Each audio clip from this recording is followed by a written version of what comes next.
Les fondamentaux, le tarot, les origines supputées du tarot.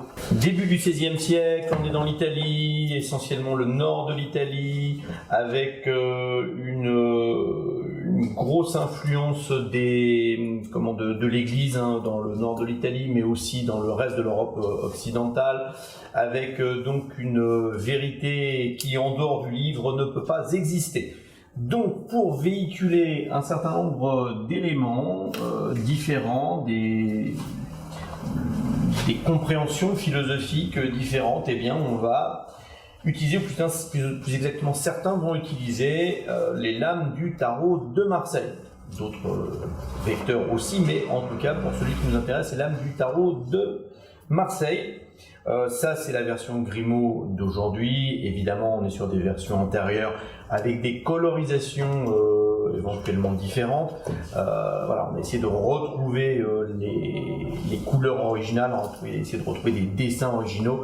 Tout ça a été soumis à des évolutions jusqu'au XXe siècle, mais en gros, il apparaît autour du XVIe siècle, probablement dans le nord de l'Italie, et on va avoir des noms qui vont revenir comme Pic de la Mirandole, on va avoir des noms comme Fixin qui reviennent également, et puis tout ça, ça va se faire plus ou moins sous le mécénat, protection des Médicis dans l'Italie de l'époque.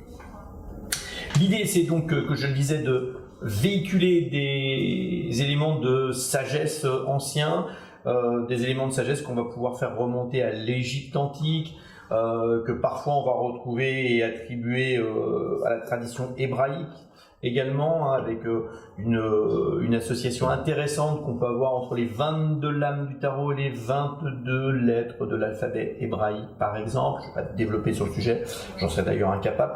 Et on pourrait aussi faire remonter, pourquoi pas, à Sumer, la ville de Sumer, et donc l'empire sumérien, loin avant la période que j'évoquais. Le tarot de Marseille, ce sont 78 lames ou cartes. Ces 78 lames se découpent comme suit. On a tout d'abord 40 cartes numériques, 40 arcanes mineurs, qui vont présenter, ça on va y revenir dans le détail tout à l'heure, des énergies. On a 4 énergies fondamentales, symboliques dans le tarot de Marseille. On a le bâton, on a les deniers, on a les épées et on a les coupes. Chacune de ces énergies est une énergie dite symbolique. Elle va nous parler d'une certaine façon et d'un certain sujet. Pour les deniers, par exemple, ça va être la matière.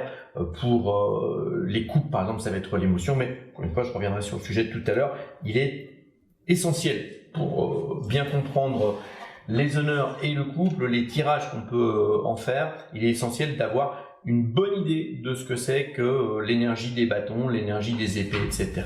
Pour terminer cette présentation de la structure du tarot de Marseille, des 78 lames qui composent un paquet du tarot de Marseille, eh bien on va avoir les 22 arcanes majeures sur lesquelles on a déjà fait des conférences sur le sujet. Vous trouverez un certain nombre d'éléments également sur Internet sur le sujet.